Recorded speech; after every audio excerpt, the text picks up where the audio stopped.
award-winning Tennessee WildCast is on the air with the latest on hunting, fishing, boating, wildlife watching, and all things outdoors. Make welcome your host, drummer and outdoor expert novice, Jason Harmon. All right. Hello, everybody, and welcome to this edition of Tennessee WildCast. I'm excited about today's show. More than ever, we've got a special guest with us today, and it's going to be a fun show. Mr. Don King's helping co-host. Yes, sir, Jason. Thanks for inviting me and especially having Cal here. Yeah, Cal from MeatEater. Ryan Callaghan is our guest today, and it's going to be a fun show. Cal, thanks for being here. Hey, thanks for having me.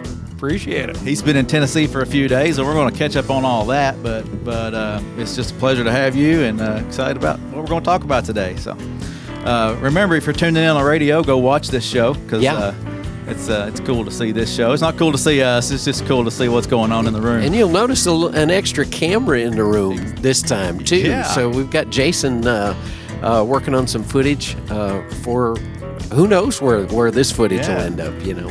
Can you believe you might see WildCast on MeatEater? Oh, man, wouldn't that be something? That'd be cool.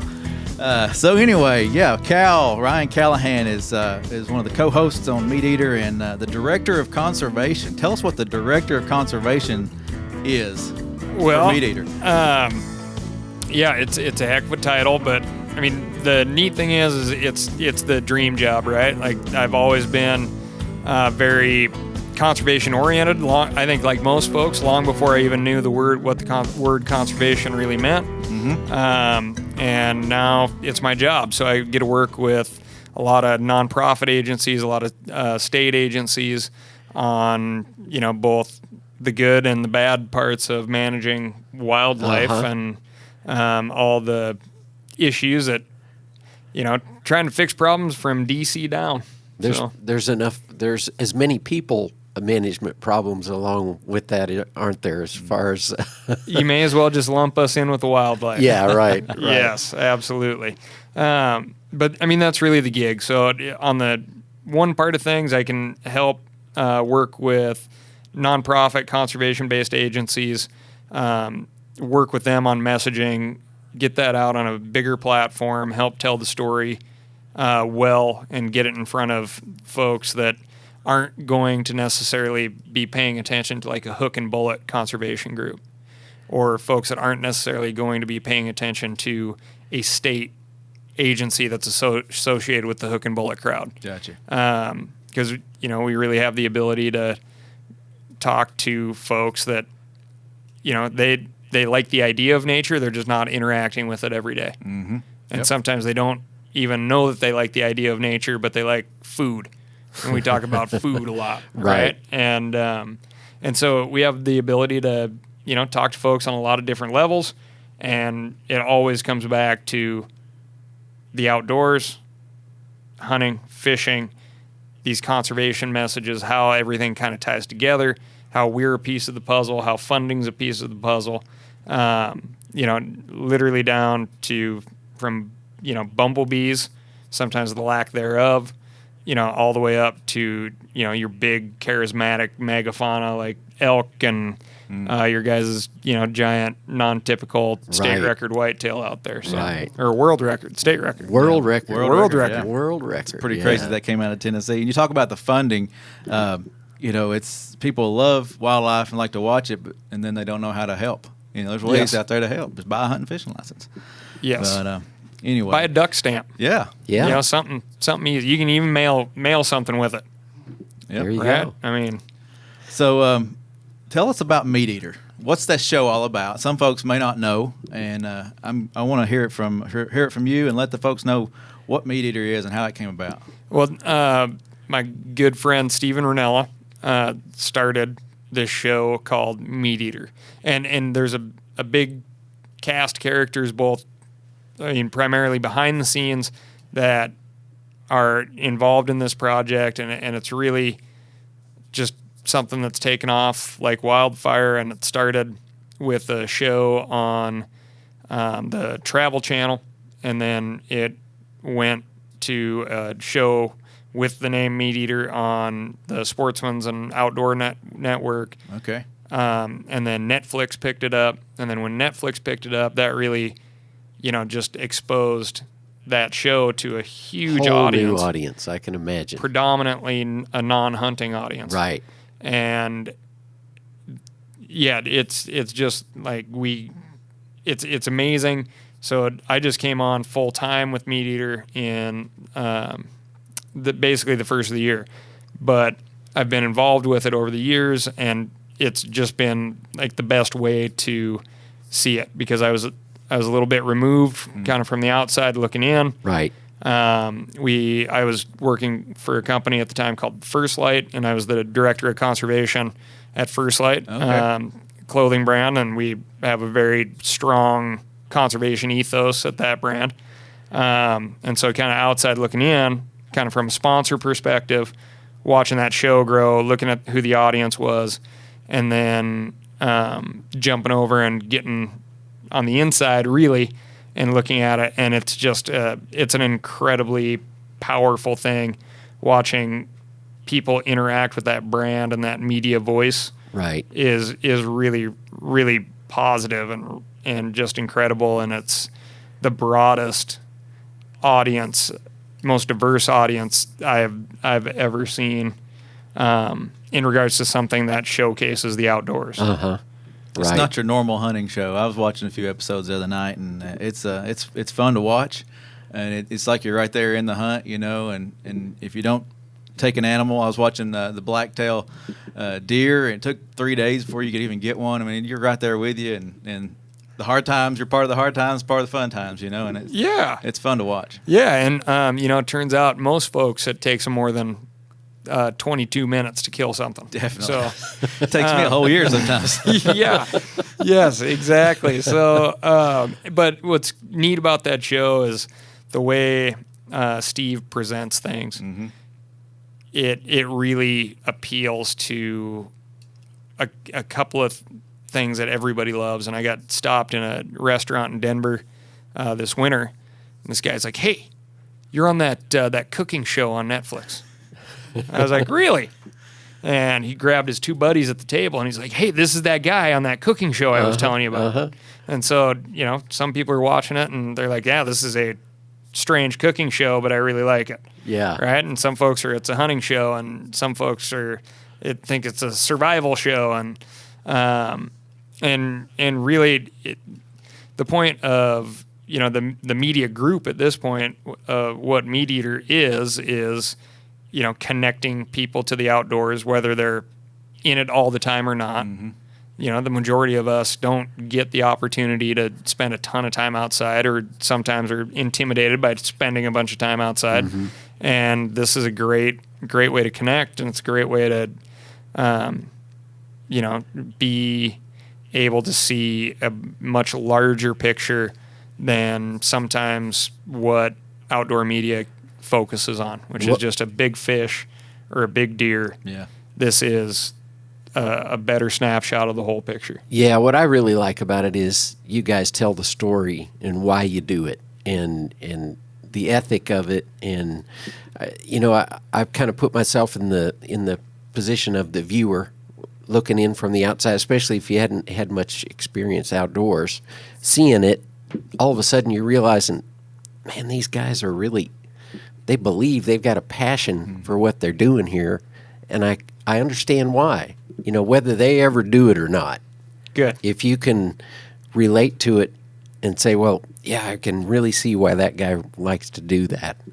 I think that's important, so important. It is, and I'm so glad to hear you say that comes through, because, that is, we were just crappie fishing out on, oh my gosh, my brain's fried. We were crappie fishing here in Tennessee. Kentucky Lake, maybe? Out on Kentucky Lake, the giant lake, and an incredibly huge body of water. It is. It is. And, But it's in Tennessee, and it's Kentucky Lake, so that's yes, probably why. that is. And, Tony, the crappie fishing guru, this guy, Tony Shepard, he was like, well, kind of asking me what I like about this stuff. And I said, really what I like is you get to watch these people have these aha moments of being like, when they get exposed to something and it clicks, and lots of first timers, and it's that educational aspect, and it's helping people, and it can be very simple questions, or it can be very complex questions. Like, you say you love grizzly bears, then why would you ever go out and try to kill one, right? And working through, like, yeah, that I understand, I totally get it, but this is kind of the whole story, and it's really, really fulfilling, and if it weren't for that, I wouldn't deal with a bunch of cameras and stuff in the woods. It'd just be me in the woods, So, and then kind of the new venture for me is start a short weekly podcast. Week in Review, Cal's Week in Review. Cal's Week in Review, and I like to hit a lot of fun, conservation-oriented news in a very short time, keep it digestible, and then it's fun. Yeah, it's fun, and try to work on some bigger issues in there every week, and I think it's really important. And the conservation thing, the whole director of conservation thing, it's kind of a scapegoat, right? Because this is all conservation. Yeah. So I get to work on a lot of wide range of topics, and talk to a wide range of folks, and it's really fun. But I do. The point is to try to tie people back to the fact that, oh yeah, you like clean water. You like clean air? You like eating fish? I mean, we were up at Buchanan Resort. Mm-hmm. Have you guys ever been up there? I have not. All those hotel rooms, like, people have deep fat fryers that they brought with them outside their hotel room. Only in Tennessee, right? Like, they are there for the fish. They're having a great time. And, I want those people to also know that it's their fishing licenses that have created most of that stuff. Right. All those state accesses, all those boat ramps. It's way more because of the fishing license than because people want to be drug around on a tube or something like that. Right, right. And it's not something to be beaten over the head with, but it's something that people need to know. It's a lot of the message that we try to put out all the time, week to week on this show especially. And but it's great to, and like you said, when it comes from a state agency, so to speak, it's, sometimes it can kind of tend to go in one ear and out the other. It's the government talking. Absolutely. But when you guys can chime in and say, hey, these guys are shooting straight with you here. This is where the money comes from, and this is why things get done. Yeah, and man, being invited down here by Tennessee Wildlife Resource Foundation, they got the ball rolling on, because I spoke about Asian Carp on the show a few weeks ago, and they said, yeah, and if you want to talk about Asian Carp, you should come down. And it's been fascinating, and man, I can't tell you how much I love it talking through the issue with people that, they signed up to be biologists to work on game fish. Right. The fun stuff, smallmouth bass and largemouth bass and pike and crappie and walleye, and they're like, they are beyond knee deep in Asian carp. Right. And they're figuring it out, and it's their full-time job, and just incredible folks, and they're so invested. Yeah. It's not what they started out wanting to do, but they're so invested in this resource, and you can just see that passion. And, public comments are on their mind. They have the public completely in mind, and they're working through the science. Right. Can you say that again? Yeah, man. And that's the bummer about science and conservation, right? It's not instant gratification. Right. It's not. Mm-mm. And, I guess if you want some job security, you should find a job in conservation, because there you go. It's always a work in progress, and we're always learning a lot. And sometimes you got to make some mistakes to learn what that silver bullet is to fix some of these issues. Right. So. Looking 5 years down the road. That's why our strategic plans are every 5 years. So yeah, sometimes that can feel kind of burdensome. But anyway, you got to plan ahead. Oh, absolutely, and yeah, it's incredible, and yeah, man, if you like puzzles, that a giant body of water like that, with the locks and the different ways of shipping. And I mean, there's a lot of variables out there. Yep. Yeah, all the avenues that the Asian Carp have a way to get in, Yeah. So what all did you get into while you were out on Kentucky? Y'all went fishing and pretty much everything you can. As far we got incredibly lucky, and Johnny Allred with the foundation, he had really pulled out all the stops as far as getting a hold of his old buddies that do this stuff all the time, and they were happy enough and invested enough in the resource to drop what they were doing and help me out. And so we went bow fishing for carp, and that I've never done that. And man, there's no lack of targets out there. Oh yeah. And that was that was very fun. It was an interesting thing for me because where we are, it's like if you shoot something, you eat it. That's all there is to it, right? And then you're working with invasives, and that's a little hard to wrap my head around. But then we started eating the carp too. What'd you think? Man, they're great. They're great. I mean, I didn't grow up filleting anything, and so the knife work, I'm not gonna lie at all. I need a lot of practice with, but that meat is like beautiful, translucent white. Like it could be on a sushi counter anywhere. And that was just amazing to see and amazing to eat. We had a big fish fry last night, and we had carp, catfish, and crappie all side by side.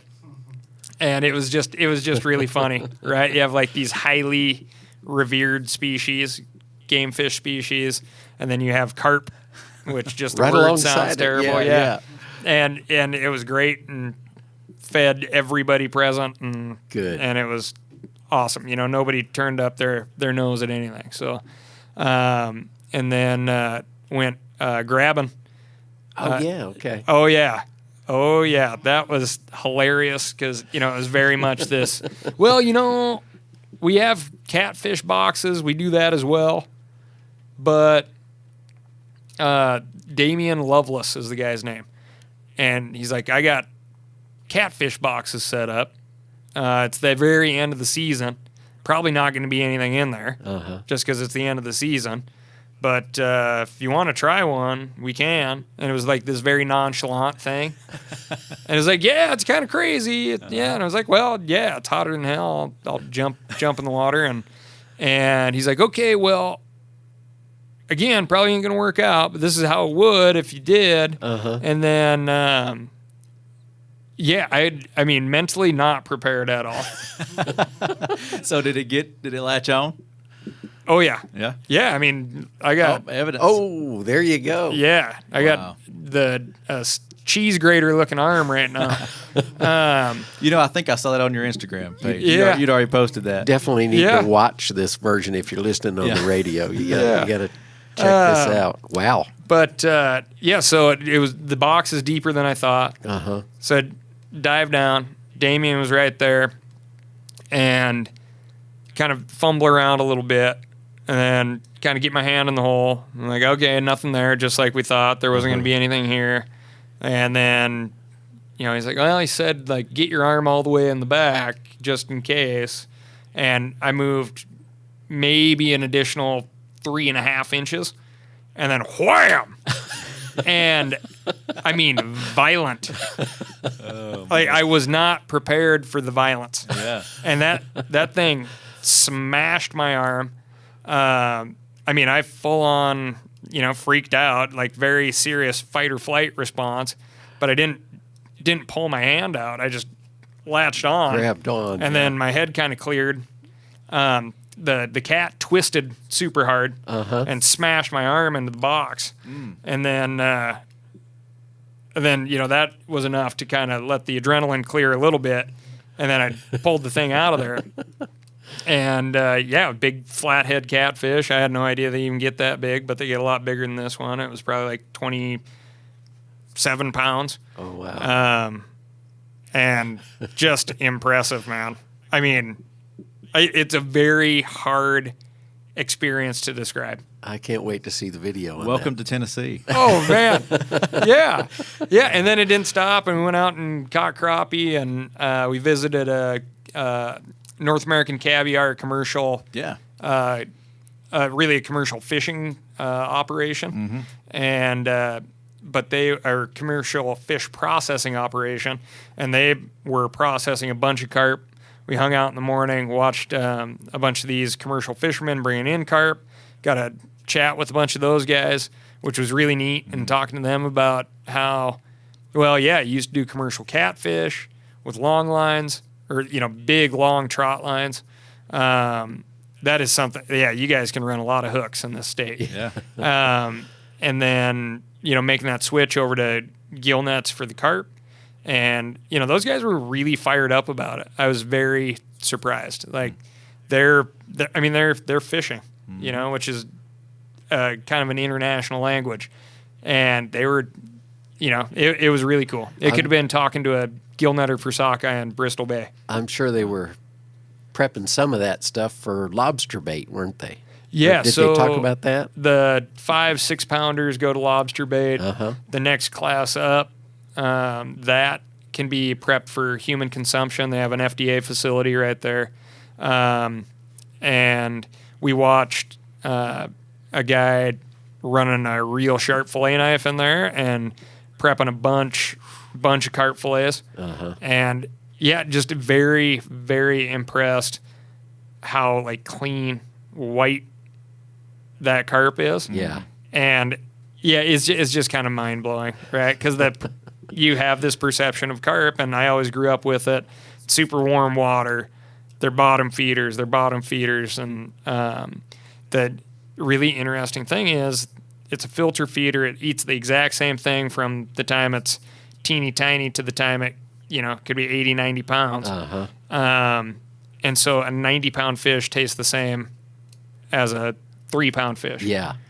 And they were really excited over the big fish. Whereas with a lot of our other species, it's like, well, it'd be great to throw that one back. Uh-huh. Those are the ones doing the real breeding. Let's keep the smaller ones. They taste better anyway, type of thing. Yeah. So that was really interesting to me, too. Well, I'm glad you had a good time. I'm glad you came to Tennessee. Incredible time. And get to experience all that. And we got to get the word out. Let folks know about these problems we're having, and just spread the word like you're doing. So we appreciate that. Oh man, yeah. There's problems out there for sure. But the crappie fishing was lights out. Never caught a crappie in my life. The finesse part of things is something I still need a lot of practice with. But those game fish are there. You gotta, you gotta be a fisherman. Yeah. You gotta fish. That carp is just another part of the variables a good fisherman deals with. Right. Could be weather, could be tides, could be whatever. And that's just kind of what the carp is. And those game fish are in there, and we were having an absolute blast. But yeah, there's no doubt that you can only have so much biomass in a lake, right? And they're not supposed to be there. Yeah. So it would be good to see them go away. Yeah. Well, before we run out of time, I want to hit on your story we heard earlier before we started rolling tape. But you said you got all kinds of audiences, non-hunters and kids and everybody. But a dad came up to you and said he found his kids cutting out a cardboard to be a box. policeman. Yeah. Policeman. Yeah, I got a little startled in Dallas one day. This cop came up to me. My little sister's a cop, right? Uh-huh.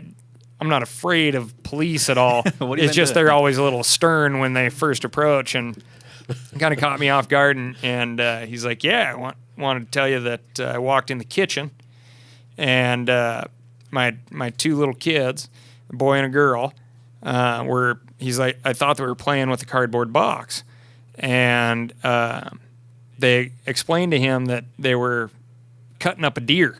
So the kids were pretending to cut up a deer, which was the cardboard box, and they had picked that up from watching the TV show. Wow. I think that's what's great about your show. I mean, like you said earlier, there's all kinds of parts. Some people think it's a cooking show. You've got cooking, survival. I mean, you're cooking over little fire and a little pot. I mean, the deer tongue, the mule deer tongue y'all were eating in Idaho. I mean, it's like, that's awesome. And then, it's a hunting show as well. So it's got all those elements, and it attracts so many different audiences. And it's accessible, right? It's 99% public land. We try to go really keep things to places people can go and access. Even with limited means, sometimes you got to save up for a little while. But, I always tell folks, I'm like, if I was willing to quit beer, there's no telling what I could save up for. So, it's all within reach. And yeah, man, being able to be a part of Steve's vision with the MeatEater TV show has been an absolute blast. And then, what we're doing down here for Cal's Weekend Review is an extension of that, and just an absolute blast as well. So yeah. Well, tell us about one of your favorite hunts. What's one that tops the list? Man, or fishing trip, maybe crappie in Tennessee. No, I just love being outside. Yeah, love being outside. I mean, give me a over-the-counter tag, as long as it's legal, and I got some time to do it. Mm-hmm. Anything with time, and I'll be out there. But I love taking first timers in the woods. I am probably incapable of squeezing the trigger if I'm around somebody who's never gotten something or typically has an unfilled tag in their pocket. Mm-hmm. So I'm always like maneuvering to get them lined up for a shot, and that's fulfilling. I love it. Yeah, that's awesome. That's awesome. And it's amazing to watch your show. Y'all got some cool stuff going on. We appreciate the conservation side of things, helping us get the word out. Hey, I got one quick question, Go ahead, Jason. Yeah. Can we get just a real quick version of who introduced you to the outdoors? How'd you get excited about this? Oh, man. I was just one of those strange kids that always wanted to be outside, and eventually you start annoying enough people, and they're going to pass you off to somebody who really likes to be outside too.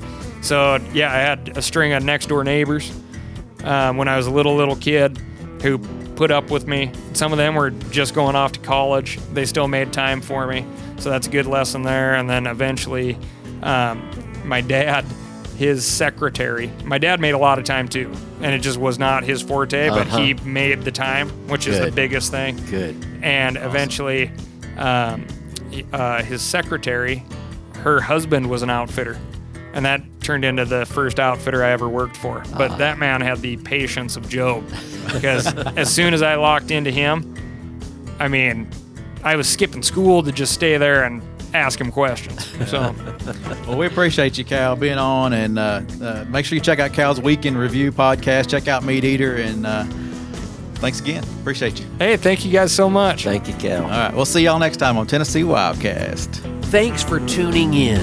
Stay connected with TWRA by visiting our website at tnwildlife.org and follow us on Facebook, Twitter, and Instagram. Hey, it's all about Tennessee wildlife. It's what we do. Tennessee WildCast will be on the air again next week. We'll see you then.